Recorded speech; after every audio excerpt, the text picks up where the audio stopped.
Hello. Hello baby, কি করো তুমি? এই তো আমি বাসায়। শোনো, আমি না একটু বাইরে বের হয়েছি, শপিং এ যাব। শোনো না, আমার না 10,000 টাকা লাগতো, একটু দিতে পারবা? ওকে বেবি, আমি এক্ষুনি পাঠিয়ে দিচ্ছি। Thank you baby. আচ্ছা, আজকে কি দেখা হবে? আরে না, বইলো না, আমার শ্বশুর শাশুড়ি ননদ সব আমার সাথে, কিভাবে দেখা করব? আমি তোমার সাথে পরে দেখা করব, তুমি টাকাটা একটু পাঠিয়ে দাও। Okay. Thank you baby.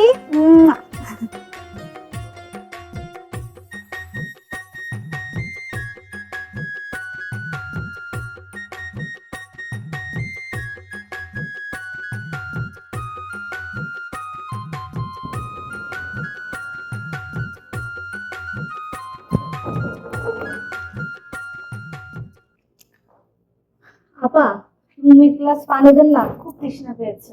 Shrabani, dining এ পানি রাখা আছে, নিজে নিয়ে খাও। সব সময় হুকুম না দিলে তোমার ভালো লাগে না, না? এই, কি বললেন আপনি? পানি আমি নিজে নিয়ে খাবো? তাহলে আপনি আছেন কেন? এই সংসারের কাজটা কি আপনার? সারাদিন তো তার উপর পা তুলে খান, আর কোনো কাজ নাই। এই সংসারে থাকতে হলে আপনাকে কাজ করেই খেতে হবে। আর আমার স্বামীর টাকার কি কোনো মূল্য নাই? আপনার ব্যবহারে তো তাই মনে হচ্ছে। আর স্বামীর সংসারটা তো ঠিক মতো করতে পারেন নাই, এখন আসছেন আমাকে জ্বালাতে। তুমি কিন্তু অমানুষের মতো আচরণ করছো। আমি আমার ভাইয়েরটা খাই, তোমার যেমন ওর প্রতি অধিকার আছে, আমারও ভাই হিসেবে তার প্রতি অধিকার আছে। কিরে মা, কিসের অধিকারের কথা বলছিস? দেখো না বাবা, শ্রাবণী বাইরে থেকে এসেছে, আমাকে পানি দিতে বললো ওর রুমে। আমি বলেছি তুমি নিজে নিয়ে খাও। এটা বলি কি আমি খুব অন্যায় করে ফেলছি?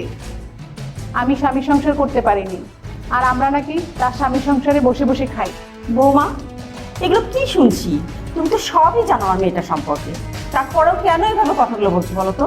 মা, আমি বুঝতে পেরেছি, এখন কি পা ধরে মাপ যেতে হবে? ছি ছি, সামান্য এক গ্লাস পানির জন্য আমাকে এত কথা শুনতে হচ্ছে। ওই আবালটা আজকে বাড়ি আসুক, ওর যে কি শাস্তি দিব আমি। সামান্য কথাটাও তুমি আমার ছেলের কাছে বলে দিবে? এটা কি ধরনের ব্যবহার তোমার বলো তো? আহা, তোমরা কি শুরু করছো? এক গিলাস পানির জন্য মনে হচ্ছে বাড়ির মধ্যে একেবারে যুদ্ধ শুরু হয়ে গেছে। যা তো যা, এক গ্লাস পানি এনে তুই শ্রাবণীকে দে। থাক, এখন আর আমাকে পানি দিতে হবে না, আমি পানি নিয়ে খেতে পারবো। সংসার করতে হলে একটু টুকটাক কথা হয়। দেখেন মা, আমার সংসার আমাকে করতে দিন, আমাকে এত জ্ঞান দিতে হবে না। বৌমা, ভদ্রভাবে কথা বলো। সংসার করতে মন না চাইলে করো না, কিন্তু তাই বলে আমাদের এত সুন্দর সংসারটা তুমি নষ্ট করো না। কি বললেন? আমি আপনাদের সংসার নষ্ট করছি? আমি তো দেখছি আপনারা সবাই মিলে গায়ে করে আমার সাথে ঝগড়া করছেন। আপনারা যে কি চাইছেন আমি সেটা খুব ভালো করে বুঝতে পারছি। আজকে আসুক ওই আবালটা, আজকে ওকে একটা কড়া সাইজ দিব, যত সব।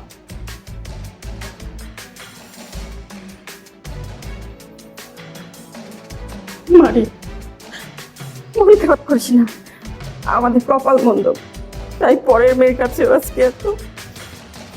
হয়েছে, এখন আর কান্নাকাটি করে কি হবে? তোমার নিজের সন্তানই তো ঠিক নাই।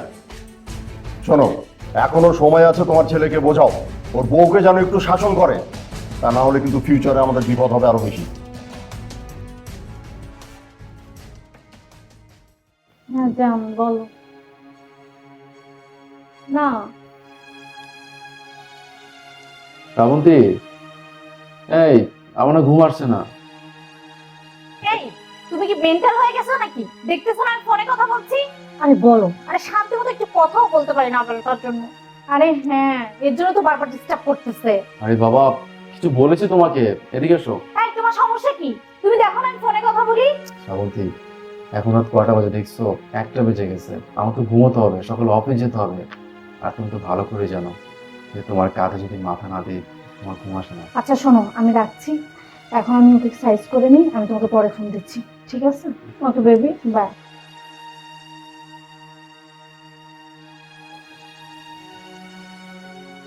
দেখো, তোমার সবসময় না এত ঢং আমার ভালো লাগে না। তুমি জানো তোমার পাশে শুলে আমার ঘুম আসে না, তারপর আমি ঘুমাই। তুমি জানো আমি সবসময় কতটা পেইনে থাকি, তোমার পরিবার আমাকে কতটা পেইন দেয়, তারপর আমি কিচ্ছু বলি না। লক্ষ্মী সোনার মতো ঘুমিয়ে পড়ো। তুমি জানো আমি অনেক জরুরি কথা বলছি, আর কথা না বললে আমার একদমই ভালো লাগে না। শ্রাবণী, তোমাকে যে এতটা ভালোবাসি, এত বোঝাতে চাই, কি বোঝো? দেখো, আমি তোমার কাছে শুধু 5টা মিনিট চেয়েছি, আমি জাস্ট ঘুমিয়ে গেলে তারপর তুমি কথা বলো।